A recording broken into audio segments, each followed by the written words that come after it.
time for Ask the Mayor on KWBE with Beatrice Mayor Bob Morgan. As we talk about city issues, we go on through the getting close to summer and water park season coming up pretty soon here. We'll talk about that in a little bit, Bob. Sure. But you're going to go down the slide, or are you that type of person or not? Or I think I'll wait for the at the end of the season when they have the dog park. I'll let my dog go down the slide. Hey, that's a good idea. That's always a cool event. Yeah, that's really exciting. So he's already got that circled on his calendar. Yeah, he's got a little red mark there. Got to take me to the pool then. So earlier this week, kind of a eye opener of a tour that you and the council took with city administration, the community development officer. The inside of the property, fenced-in property, both exterior and interior of the Dempster building. Initial thoughts about having gone through that now. Obviously, we all know it's been there. We drive by it just about every day. But after having seen it up close like that, what'd you think? Well, I mean, it's an overwhelming project. And unless you've actually been through it, I mean, I thought it was very insightful to go through. I didn't realize how many buildings there were.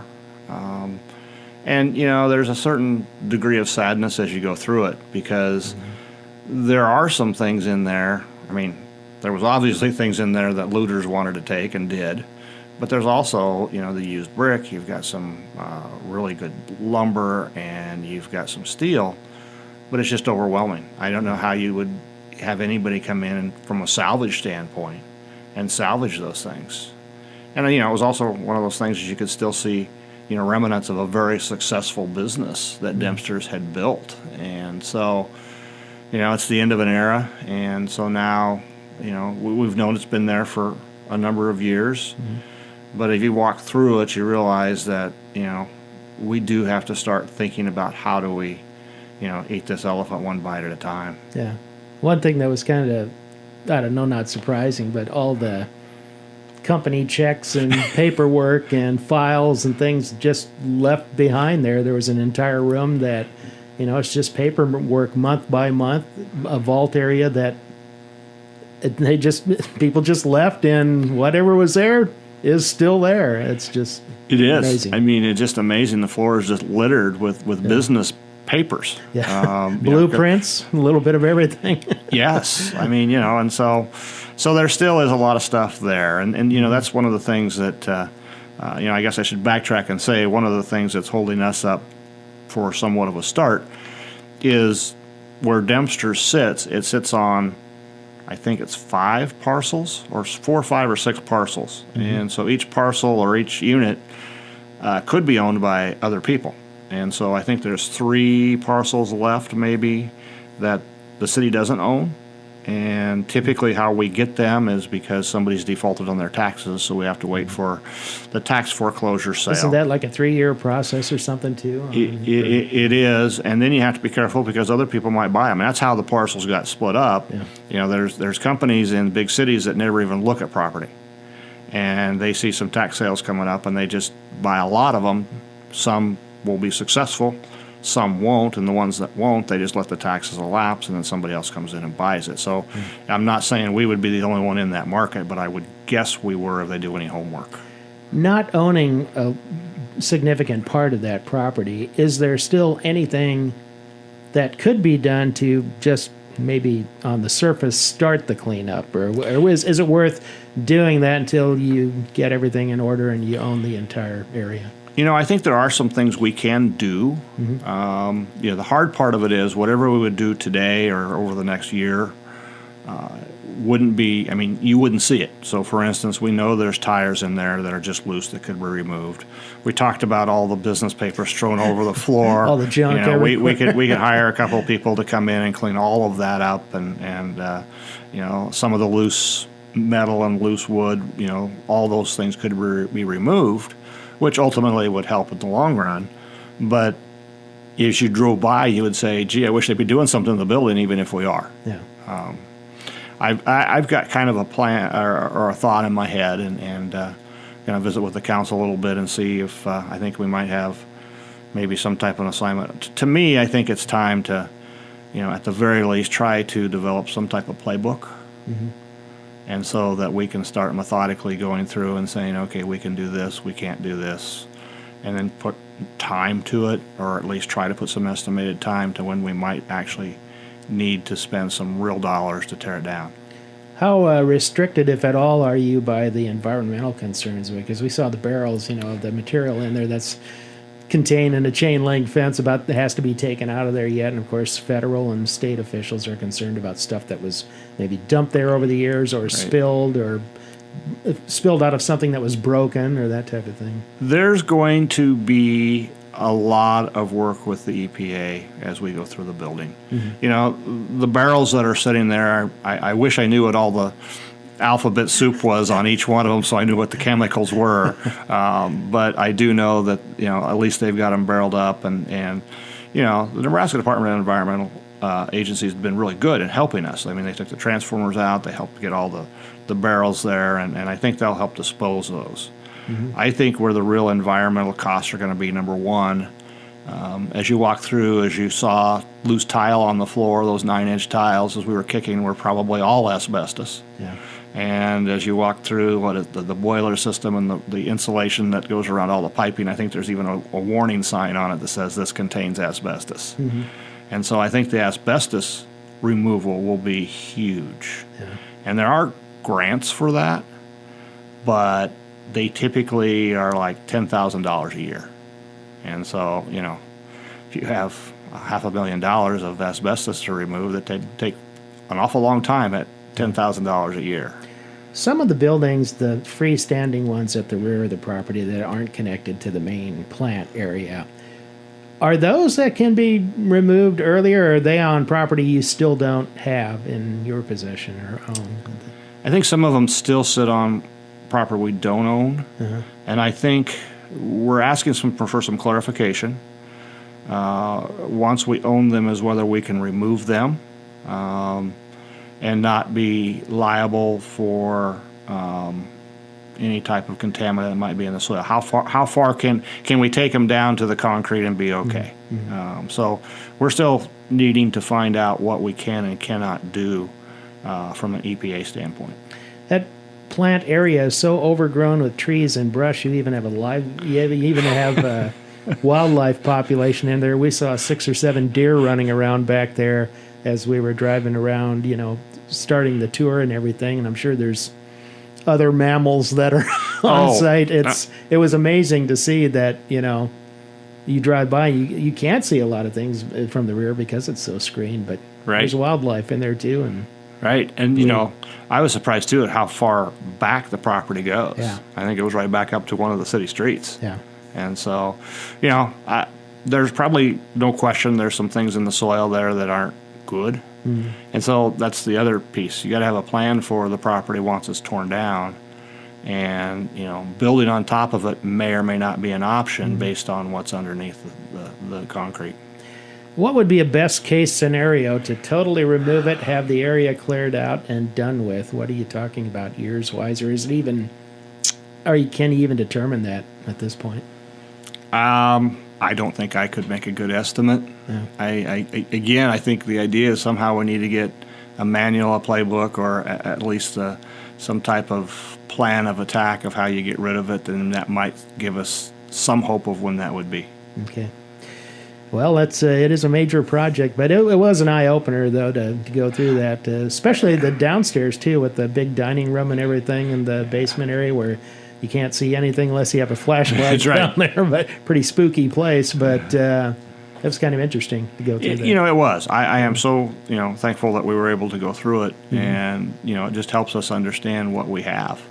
And like I said, a little bit sad, too, because at some point in time, that was a great manufacturing plant in the city of Beatrice that ultimately now is going to have some type of demise down the road. I think it dated back to the 1880s or 1890s or so. And, in fact, it wasn't even at that location to start out with. It was closer to the river, I think, and then they moved to that. They built that location. Yeah. And I'm not sure, but I heard that they had a nurse there for injuries, and I was talking to somebody who remembers when it was there. And, when they drive through town, and it was time that the workers were shift change, there was always kind of almost a traffic jam there on 77. So Interesting reading about the annual company picnics that they used to have, and they had upwards of 500 people at one time out there. So Yeah. kind of sad, but now you're left with the remnants. We're left with what's left. Yeah. We're speaking with Mayor Bob Morgan today on Ask the Mayor. We'll have more in a moment. We're back on Ask the Mayor today with Beatrice Mayor Bob Morgan. Got a traffic change coming up, I think effective Monday, and that is one of your one-way streets is going to be two-way travel now, and that is 8th Street, which is one-way southbound now. So Yes. I think so. We'll have to. Everybody has to kind of get used to a new pattern here. They do. They do. And you know, I think they're ready for it. Yeah. I think most of the signs are up and they're probably garbage sacked over, waiting for the change, or else the posts are there and the signs will go up, and they're working on the stripings, and so they'll be ready.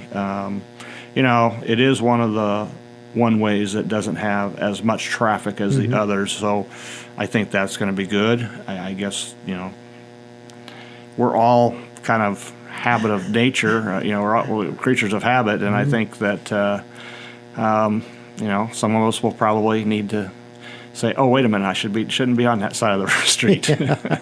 Well, when the switch was made on 5th Street, that, of course, was more heavily traveled, I think, by the post office. I don't recall any real serious problems. You'd see somebody going the wrong way or, you know, not looking in a direction every once in a while, but people got used to it. They did, and I think one of the things to just kind of be a reminder, I think, what is it, at Grant Street there, it'll be a four-way stop, which, you know, ultimately one of the discussions about the one-ways, two-ways was speed, and so that four-way stop's going to help that situation as well. Kind of breaks up the fast-moving traffic for just a moment then. So. Yep. Before we talk about staffing issue I want to jump down the list one here. Yesterday at the Board of Public Works meeting, got some pretty good news from your city engineer about you're in the process of seeking a new 5-year discharge permit for the city's wastewater plant. And the thought has always been, oh no, are we facing huge expenses to rebuild the entire thing at some point? Kind of sounds like that's not the direction it's going. No, I think it was. I think all the tests were very positive, and I think we're going to move forward. And I'm anticipating we'll get our 5-year discharge permit. And you know, I think that's a lot to do with the department that has kind of looked ahead and taken care of. You know, as we know, we're going to have to do some work at the wastewater treatment plant over the years, but some of that work's begun. And I think because it's begun, I can't help but believe that didn't help us with the good favorable news that we heard about our 5-year permit. Yeah, you had some fairly significant modernization things as Yes. far as replacing units and equipment and processes and things like that, so that probably helped out. I'm sure it did help out, and you know, we're going to have more. You know, it's just probably not like other cities.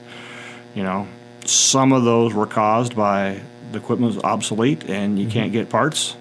And so you're really forced with upgrades, but you know, upgrades in the wastewater treatment plant only is a good thing for the city. I think you even had to take the roof off of one building to lower new equipment into part of it. So I think it was a big screen. Yeah, or something. I can't remember exactly what it's called. James would know right away. James would know, and the people down there at the wastewater treatment plant would know. Yeah, you know, I think that's one of the things that you know, most people don't think about. Yeah. But we have some very talented we people. take it for granted as a citizen. We just flush the toilet and we go on our way. We go on our way, but you know, down there where the waste treatment plant is, you got some people working very hard to make sure that takes care of all that. All right.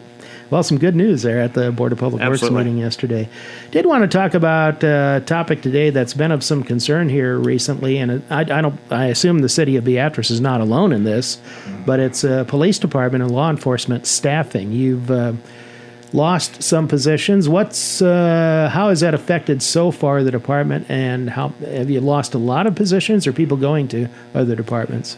We've lost several positions. You know, I know we lost one individual that got out of law enforcement altogether. We had a couple others that I believe went to Kearney and maybe Buffalo County, and then we lost one to a smaller community local here. And, when you start losing officers, the first thing you want to do is find out why. And so I know Tobias has done exit interviews with, and so has Chief Hickman on the officers that have left. And it really doesn't have anything to do with the department. The department is running well, and it's being led well by everybody that's there. But it really came down to wage. The one that left here and went somewhere relatively close, it was a pretty easy move for $8 an hour more. And so it's just kind of the sign of the times. And it's compounded because what we're finding, there's not a lot of young people that want to go into law enforcement. And even if you find a young person today to go into law enforcement and you hire them, they probably aren't going to do any good for 10 months because they have to go get into the academy and come back. And so we're not alone.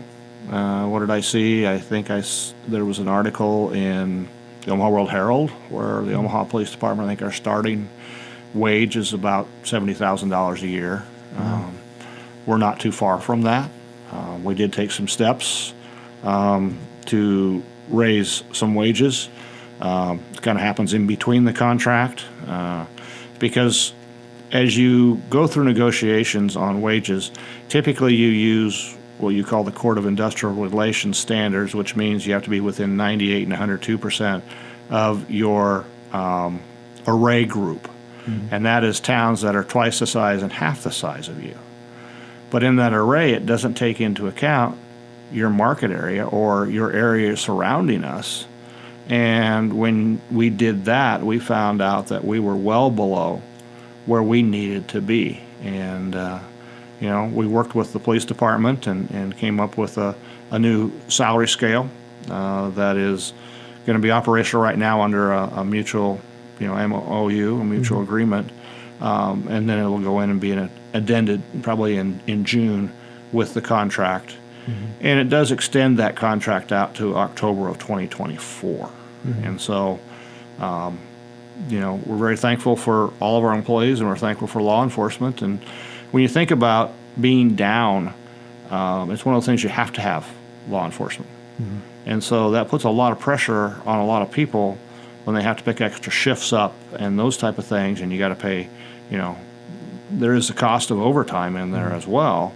But it really is hard for somebody that has to do a double shift just because they're down. And so I think working with the police department like we did, I think they feel very comfortable that we can maybe have the opportunity to get some lateral transfer into Beatrice. And a lateral transfer means they've had 5-10 years of experience, and so they come in at their wage scale, and they do have to go through a little bit of training because we do things different than maybe some other departments, but they certainly will be out on the street on their own sooner. That might be part of the problem. Departments are all trying to get these lateral, already certified officers because you don't have to go through that, 6-week, 8-week, whatever training period it is. Right. So you can get them out there. And the other faster. part about that is sometimes you have to hire that officer, for instance, in June, and he or she may not qualify for school until October. And so they do ride-alongs, and they get most of their training stuff done, but they still are not a sworn officer, so they can't arrest and they can't be left on their own and those type of things. So we're not alone. I think I'm very happy that we were very proactive. The council was proactive, city administration was proactive, and the police department was very proactive. So hopefully these steps will put us in a great spot. These new pay ranges for uncertified and the lateral officers' wage range is going up. Does that, in and of itself, without making any other adjustments, does that put you in a better range now compared with other comparable departments? Yeah, absolutely. It puts us a little bit ahead of probably but it probably puts us where we needed to be. I mean, again, I think that was, once we got out of COVID, you're looking across the board at people needing employment, and you had jobs that were $12.50 an hour that went to, $18 an hour to get employees, and so it's really no different here, other than we're trying to find somebody who's trained and qualified and professional in the law enforcement, so that just adds a little bit more extra layer, and so I think what steps we took were what we had to take in a proactive way, and I'm pretty confident that there's a number of officers that are probably talking to their buddies about here's what our pay range is, and sometimes word of mouth is the best advertising. Is there any, and I know the public might ask this question, if you're short X number of officers, 4 or 5, say if you had a 20-person department, you may be at 15 right now. Is there any concern about patrol coverage, safety on an ongoing basis? Because it's a round-the-clock job. You have different shifts that cover the entire day. Well, I mean, there's always that concern, and we don't want to overwork people.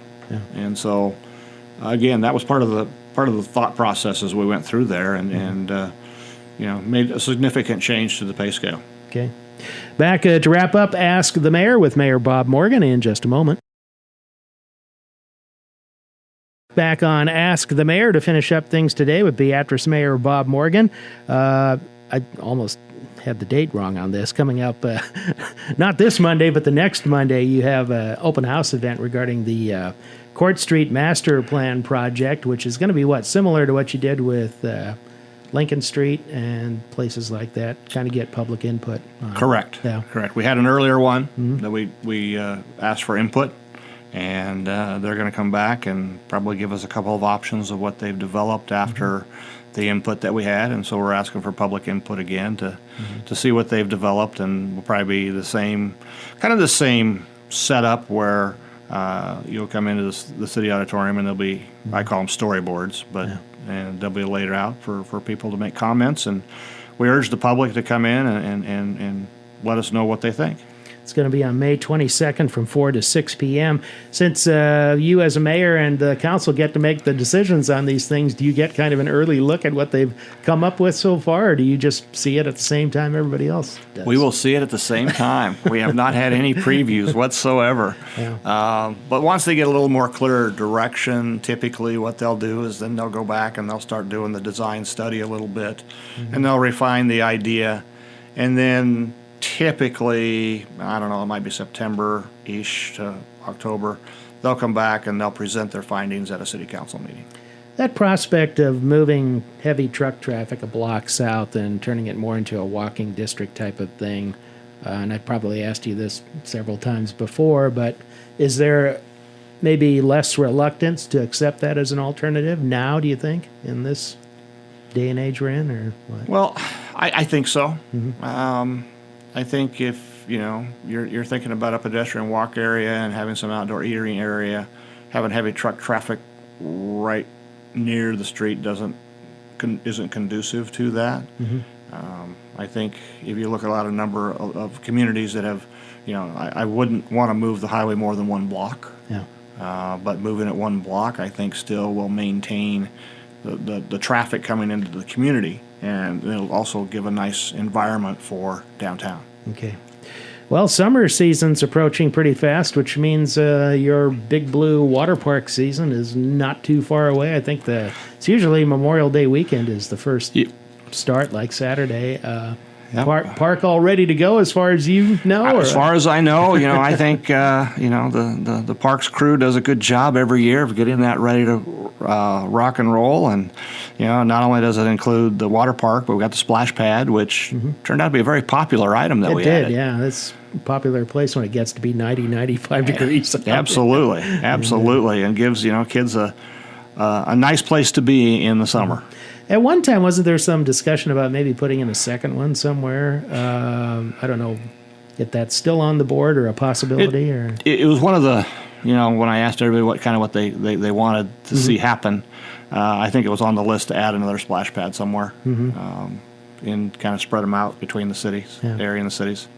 Back on the rates as far as the water park this year, are you going to pretty much stick with what you've had? I think we decided to stick with where we're at. I think at some point in time, you always have to raise those, but I think we were going one more year at that rate. And I think you've been through a year or two where you kind of had to address the issue of pay level too, hourly, because with the minimum wage going up, you have to be competitive there too.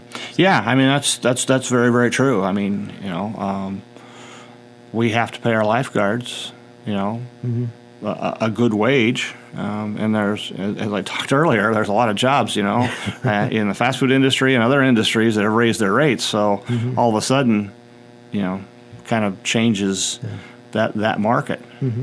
Long term, you sense there's some thought toward looking at improvements to the park, say in the next 5-10 years, or an expansion or something like that? I think you have to look at that. I mean, if you look at some of the places around us, they've taken that step. Big Blue Water Park's been there for a long time. You don't think that it has, but it is probably going to be one of those things that will have to be one of those future planned out things. We got plenty of land there. Got the parking there, but I would think some improvements will be coming in the future. I can't tell you when, but I would guess in the next 5 to 10 years. Okay. Mayor, thanks for coming in again. Yeah, you're welcome.